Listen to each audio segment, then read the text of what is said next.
자, 이제 가을절기 세 번째 부분인 초막절에 대해서 여러분과 함께 배우기를 원합니다. 초막절이 무엇이며 또 어떻게 지켜야 되며 그 초막절이 우리에게 주는 예언적 의미는 무엇인가 하는 것을 차례대로 살펴보려고 합니다. 한번 집중해서 들어보시면서 구약 성경에 기록된 절기 그 가운데서도 초막절이 우리에게 주는 의미가 무엇인가 하는 것을 배울 수 있기를 바랍니다. 굉장히 깊은 의미를 지니고 있습니다. 초막, 먼저 쉽게 말씀드리면 간단한 움막입니다. 임시로 거하는 처소, 잠시 잠깐 비를 피하거나 잠시 잠깐 햇빛을 피해서 그늘을 만들거나 하는 것이 초막이고, 근데 그것을 좀 더 확장해서 혹은 영원한 개념에서 이야기하면 우리가 아버지의 집에 가서 거할 처소, 영원한 처소와도 연관되어 있다는 것을 우리는 알 수가 있습니다. 그쯤 되면 이 초막절이 의미하는 것이 무엇인지를 우리가 어느 정도 짐작해 볼 수가 있습니다. 먼저 초막절이란 말에 초막이란 말은 어디에서 나왔는가 한번 살펴보는 것이 중요합니다. 창세기 33장 17절에 보면 야곱은 숫곳에 이르러 자기를 위하여 집을 짓고 그의 가축을 위하여 우리간을 지었으므로 그 땅 이름을 숫곳이라 지었더라. 자기를 위해 집을 지었고 짐승들을 위해서 우리간을 지었는데 자기 집도 사실은 영원히 아주 오랫동안 거할 처소가 아니라 임시처소이고 짐승을 위해서 지었던 우리간도 역시 그렇습니다. 그래서 이것을 통합해서 숫곳이라고 이름을 지었다고 했습니다. 자기가 거했던 처소의 이름을 그 땅 이름으로 바꿔놓았습니다. 숫곳. 숫곳이란 말은 숫가의 복수입니다. 숫가는 얼기설기 지어 만든 임시처소를 의미합니다. 우리말로 하면 움막입니다. 그래서 초막절에는 초막을 지어서 초막에 거하면서 너희가 광야 생활을 하면서 이런 움막, 초막에서 살았던 것을 기억하라. 너희들이 인생살이를 사는 것은 영원한 처소가 아니고 초막과 같은 움막이다 하는 의미를 하나님께서 우리에게 깨닫게 하기 위해서 초막절을 지으라고 한 것입니다. 그러나 우리가 거할 처소는 이런 얼기설기 임시처소가 아닙니다. 영원한 하나님의 처소가 우리를 기다리고 있다고 주님은 말씀하십니다. 요한복음 14장 1절부터 3절까지에 너희는 마음에 근심하지 말라. 하나님을 믿으니 또 나를 믿으라. 내 아버지 집에 거할 곳이 많도다. 그렇지 않으면 너희에게 일렀으리라.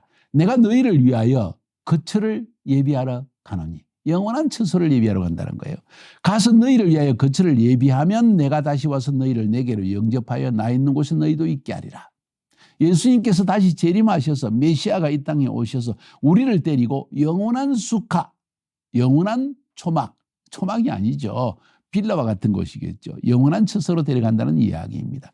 쉽게 말해서 우리가 사는 인생의 삶이라는 것은 임시처소라는 것, 영원히 구할 곳이 아니라 우리의 육체도 역시 하나의 초막과 같은 곳이다. 수카와 같은 곳이다. 영원히 거할 곳이 아니다. 임시로 거하는 곳이다. 그러나 우리는 영원한 곳을 갈 사람들이다 하는 사실을 인식시키는 것이 초막절이라는 것입니다.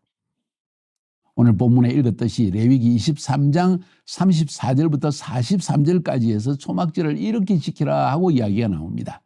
그러면 초막의 의미는 이제 알았는데 초막절을 어떻게 지킬 것인가, 왜 이렇게 지키라고 하는가 하는 것을 오늘 한번 살펴보기를 원합니다. 레위기 23장은 절기장이라는 거 알고 계시죠? 매일절기, 매주절기, 매달절기, 매년절기. 그 매년절기 7개 가운데서도 가을절기의 가장 마지막 부분에 매년 가장 마지막에 지키는 절기가 바로 초막절입니다. 그것은 이 인류의 마지막과 연관이 되어지고 우리 인생의 가장 마지막 부분에 주님이 오셔서 우리를 영원한 처소에 데려간다는 것을 의미하는 절기라고 이렇게 간단하게 설명할 수 있습니다. 오늘 본문 23장 34절부터 43절까지의 절에서 우리에게 말하고 있는 초막절 어떻게 지킬 것인가 한번 알아볼까요? 초막절. 초막절은 어떻게 지키냐? 일주일 동안 지켜야 된다. 사실은 8일 동안 지키는 것입니다. 그것도 집 밖에 얼기설기 움막과 같은 초막을 지어놓고 그 안에 거하면서 살아라. 그것을 기념하기 위해서 첫째 날과 여덟째 날은 반드시 안식일로 지키고 일을 해서는 안 된다. 그래서 이스라엘에서는 초막절의 첫째 날과 여덟째 날은 일을 완전히 쉬는 날이고 그날이 토요일이 아닐지라도 안식일 샤밧으로 지킨다 하는 것을 우리가 알 수가 있습니다. 그래서 우리 교회에서도 첫째 날과 여덟 번째 날 우리는 전 성도들이 함께 모여서 초막절을 즐기고 맛있는 것을 먹고 그리고 기뻐합니다. 자, 그런 초막절은 뭘 기념하는 것인가? 기념하는 의미가 여러 가지 있기 때문에 제가 여러분에게 그것을 하나하나 설명해 드리려고 합니다. 그 기념의 의미 넘버 원, 하나님이 그의 백성과 함께 초막에 거하셨다. 어디에서? 광야에서. 자기 백성들을 애굽의 종살이에서 거집어내시고 그들을 시내산에 데려가셔서 그때로부터 광야를 지나가면서 광야에서 여기저기 언제 어떻게 이동할지 모르는 상황에서 얼기설기 초막을 지어가지고 거기에 거할 때 하나님이 그들과 함께 하셨다는 의미에서 이 초막절을 지킨다는 것이죠. 두 번째 기념은 신약적으로 우리가 볼 수 있습니다. 예수님께서 하나님께서 그의 백성과 함께 거하신 것을 기념합니다. 뭔 이야기입니까? 2000년 전에 예수님께서 마구간에 태어나셔서 베들레헴에 태어나셔서 그때부터 우리 같은 인간들과 함께 이 초막과 같은 세상에 함께 머무르셨다는 것입니다. 요한복음 1장 14절에 보니까 말씀이 육신이 되어 우리 가운데 거하시며 우리가 그의 영광을 보니 아버지의 독신자의 영광이요 은혜와 진리가 충만하더라 하는 성경 구절이 있습니다. 말씀이 육신이 되어 우리 가운데 거하심에, 이 거하심에라는 단어를 보면 초대교회 성도들은 또 예수님 시대 성도들도 모두 생각하는 것이 거한다, 우리와 함께 거한다 하면 당장 숫가 초막을 생각했다는 것이죠. 다시 말해서 예수님께서 우리와 잠시 거하기 위해서 육신을 입고 이 땅에 오신 것을 기념하는 날이기도 합니다. 세 번째 중요한 것은 오늘 여기에 본론적인 기념의 내용입니다. 그것은 우리가 이 세상에 나그네로서 초막 같은 데 살고 있지만은 초막과 같은 육신 속에도 살고 있지만은 머지않아 주님이 메시아가 이 땅에 오시면 재림하시면 우리를 영원한 하나님의 집으로 데려가여 살게 할 것이라는 의미에서 초막절을 지키는 것입니다. 놀라운 의미입니다. 아브라함도 그렇게 살았습니다. 그는 롯과 함께 소돔과 고모라에 가서 흥청망청한 삶을 사는 것을 거부했습니다. 그 당시에 소돔과 고모라는 이미 벽돌집을 짓고 아주 평안하게 거처하면서 이동하지 않고 평안한 생활을 사는 것을 상징하는 지역이었습니다. 그런데 아브라함은 롯과 함께 소돔과 고모라에 가는 것을 거부하고 그는 나그네로서 초막에 살기를 고집했습니다. 왜냐하면 그에게는 영원한 아버지의 집이 예비되어 있기 때문에 이 땅에서 너무 완벽하게 살려고 하면 점점 우리는 하나님 나라의 소망을 잊어버리고 이 땅 중심적으로 세속주의로 살 수밖에 없기 때문이라 하는 의미라고 볼 수 있죠. 그래서 히브리서 11장 8절부터 10절까지에서는 그런 아브라함의 믿음에 대해서 이야기합니다. 믿음으로 아브라함은 부르심을 받았을 때 순종하여 장래의 유업으로 받을 땅에 나아갈새 갈 바를 알지 못하고 나아갔으며 믿음으로 그가 이방의 땅에 있는 것 같이 약속의 땅에 걸어와여 동일한 약속을 유업으로 함께 받은 이삭과 및 야곱과 더불어 장막에 거하였으므로 장막, 초막에 거하였으니 이는 그가 하나님이 기획하시고 지으실 터가 있는 성을 바랐습니다. 하나님이 예비하신 큰 성과 같은 빌라와 같은 처소를 예비해 놓은 것을 그는 바라고 소망 가운데 이 땅에서는 육신이 사라지는 것처럼 이 땅의 모든 것도 사라지는 만큼 움막과 같은 초막에 살기를 고집했다는 것이죠.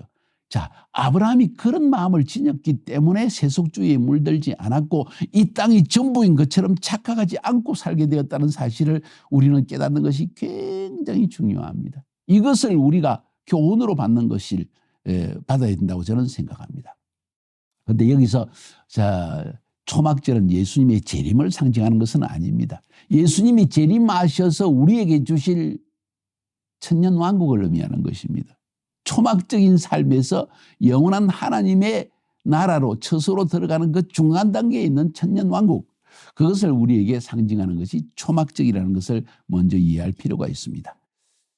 그래서 초막절은 천년 왕국을 상징한다고 저는 말씀드리고 계시록 20장 4절부터 6절까지 해서 그 내용을 볼 수가 있습니다. 또 내가 보좌들을 보니 거기에 앉은 자들이 있어 심판하는 권세를 받았더라. 또 내가 보니 예수를 정언함과 하나님의 말씀 때문에 목배임을 당한 자들의 영혼들과 또 짐승과 그의 우상에게 경배하지 아니하고 그의 이마와 손에 그의 표를 받지 않은 자들이 살아서 그리스도와 더불어 천년 동안 왕노릇하니. 여러분, 예수님이 나팔절에 공중재림하시고 대속죄일에 용키푸르죠. 지상재림을 하시고 그로부터 천년왕국이 시작되어지는데 이런 과정 속에서 나팔절의 시즌에 휴거가 일어나고 그 휴거와 동시에 지상에서는 하나님의 심판이 일어나되 또 예수 믿는 자에 대한 핍박도 일어난다고 했습니다. 그 이야기를 하고 있는 거예요. 그때 구원받아서 하나님의 영원한 처소에 들어가기로 예비된 자들이 주님 그리스도와 함께 천년왕국의 왕노릇을 한다는 이야기입니다.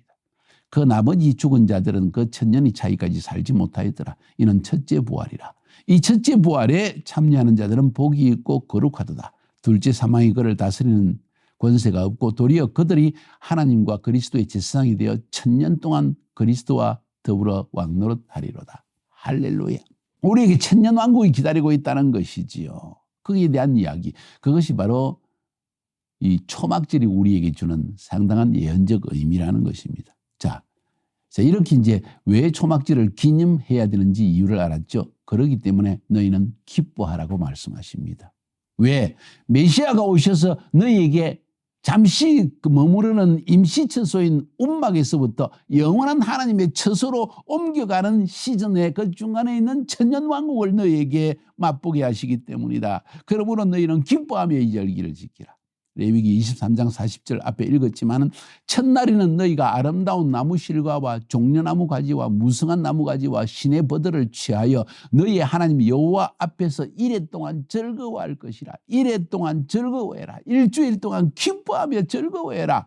네 가지의 나무 가지를 가지고 흔드는 것은 나중에 설명해 드리려고 합니다. 그래서 이날은 너무 기뻐한다. 뭘 기뻐하느냐? 그날에는요. 정말 하나님 앞에 포도주를 마시며 기뻐 즐거워라. 포도주는 우리의 마음을 즐겁게 하잖아요. 신명기의 어느 구절에 보면 너희가 심지어 독주도 마시면서 하나님 앞에 정신의 기쁨을 표현해라. 술 많이 마시라는 이야기는 아닙니다. 그러나 이때는 포도주와 독주를 마시면서까지도 하나님 앞에 기뻐하라. 위스키를 마시라는 이야기예요. 쉽게 말하면. 러시아 사람은 보드카를 마시라는 이야기입니다. 허락된 유일한 시즌이 초막절입니다. 왜? 너무 기뻐서 이것을 기념하기 위해서 하지 않을 수 없다는 이야기예요. 이번에는 포도주 한번 마셔보세요. 기뻐하십시오. 기쁨을 표현하기 위해서. 그래서 1년 중에 가장 많이 먹는 시즌이 바로 초막절의 시즌입니다. 일주일 동안 가장 맛있는 거 준비해가지고 고기도 먹고 생선도 먹고 사시미도 먹고 과일도 먹고 야채도 먹고 특별히 포도를 꼭 먹고 포도주를 마시라 하는 것이 바로 초막절의 중요한 의미입니다. 그래서 그때는 이웃들을 초청하고 특별히 돈 없고 가난한 자들을 초청하고 마음껏 음식을 먹게 하고 포도주를 함께 나누고 하나님이 행하신 이 놀라운 구원과 하나님이 예비하신 영원한 처소를 소망하면서 기뻐하며 즐거운 날이 이 날이라는 거예요. 그래서 이 날에는 정통 유대인들이 스가랴서 14장 16절과 시편 149편을 노래하며 축제를 합니다. 왜냐하면 승리의 축제입니다. 여러분 이 천년왕국 초막절 있기 직전에 일어난 일이 뭡니까? 여러분 앞에 종말과 이스라엘이 가는 시리즈 설교 들으셨죠? 무슨 일이 일어났습니까? 스가랴서 12장 13장 14장에서 마지막 열국들이 이스라엘을 침공했다가 완전히 패배를 당하죠. 그제야 비로소 여호와 하나님이 만국의 하나님이시요 왕중왕이요 주중의 주시라는 것을 알게 됩니다. 그래서 그들이 모두 초막절을 지키러 오는 이야기가 나옵니다. 스가랴서 14장 16절에 예루살렘을 치러 왔던 열국 중에 남은 자가 해마다 올라와서 그 왕 만군의 여호와께 숭배하며 초막절을 지킬 것이라. 지켜야 된다는 이야기죠. 왜? 하나님의 통치가 시작되었기 때문입니다. 그래서 시편 149편 1절부터 29절까지 매우 긴 내용들은 새 노래로 여호와를 노래하라. 왜? 새 노래다. 구원받은 자들의 노래이다. 그리고 하나님께서 우리에게 영원한 처소를 예비하기 위해서 준비하시고 맛보기로 천년의 왕국의 하나님의 통치 안에 사는 삶을 맛보게 한 날이기 때문에 원수는 패배되었고 우리는 하나님의 이름으로 승리함을 얻었다 하는 이야기가 기록되어 있기 때문입니다. 1절부터 9절까지입니다. 할렐루야 새 노래로 여호와께 노래하며 성도의 회중에서 찬양할지어다. 이스라엘은 자기를 지은 자로 인하여 즐거워하며 시온의 자민은 저희의 왕으로 인하여 즐거워할지어다. 춤추며 그의 이름을 찬양하며 소고와 수금으로 그를 찬양할지어다. 여호와께서는 자기 백성을 기뻐하시며 겸손한 자를 구원으로 아름답게 하심이로다. 성도들은 영광 중에 즐거워하며 저희 침상에서 기쁨으로 노래할지다. 그 입에는 하나님의 전형이요 그 수중에는 두 날 가진 칼이로다. 이것으로 열방에 보수하며 민족들을 벌하며 저희 왕들은 사슬로 저희 귀인들은 철고랑으로 결박하고 기록한 판단대로 저희에게 시행할지로다. 이런 영광은 그 모든 성도에게 있도다. 할렐루야. 원수를 파하시고 승리를 주시고 우리에게 구원을 주신 하나님을 기타 치고 드럼 치고 이렇게 일렉트릭 기타를 치면서 하나님께 기뻐하며 찬양하라. 이런 이야기입니다. 이런 기쁨의 축제가 바로 초막절이라는 거예요. 완성의 절기입니다. 1년 중에 7번째 절기이고 7번째 달이 7번째 보름달이 뜰 때 7일간 축제하는 날 7 완성의 숫자입니다. 엄밀하게 말하면 8일째의 큰 날과는 구별을 해야 됩니다. 7일 하나님이 천지만물을 창조하시고 8일째 하나님께서 새 창조의 날로 우리를 이끌어 주시는 새하늘과 새 땅이 있다고 생각할 때 이 8일째가 바로 천년 왕국을 상징하는 것이 아닌가, 혹은 7일 충만한 숫자가 천년 왕국을 상징한다고 볼 수가 있겠죠. 할렐루야. 그래서 초막절은 여러분 예언적 절기입니다. 어떤 예언입니까? 하나님께서 이 얼기설기 임시 움막과 같은 곳에 살고 있는 우리, 육체 속에 살고 있는 우리를 끄집어내려서 영원한 하나님의 통치 안으로 들어가게 하는 영원한 하나님의 거처로 우리를 인도하시는 그것을 맛보게 하는 것이 바로 이 천년왕국이에요. 우리는 그날을 소망하며 살아야 한다. 초막절에 비록 움막과 같은 초막에 살고 있지만 우리에겐 소망이 있다 하면서 기뻐하며 그날을 소망하는 날이 초막절이다. 여러분이 이런 초막절을 지키시기를 주님의 이름으로 축복합니다. 어디 한번 맛있게 먹고 맛있게 마시면서 함께 마음껏 기뻐하며 이 소망으로 즐거워해 봅시다. 다 잊어버립시다. 그리고 주님이 재림하셔서 메시아가 오셔서 우리에게 이런 영원한 천국, 천년 왕국을 여신다는 사실을 소망 중에 기다린다면 지금 현재의 고통과 어려움은 충분히 이겨낼 수 있지 않을까요? 그렇게 되기를. 그리고 그날이 오기까지 초막에 살고 있면서 육체 가운데 살면서 우리가 해야 할 일이 뭔지를 다시 한번 생각해 봅시다.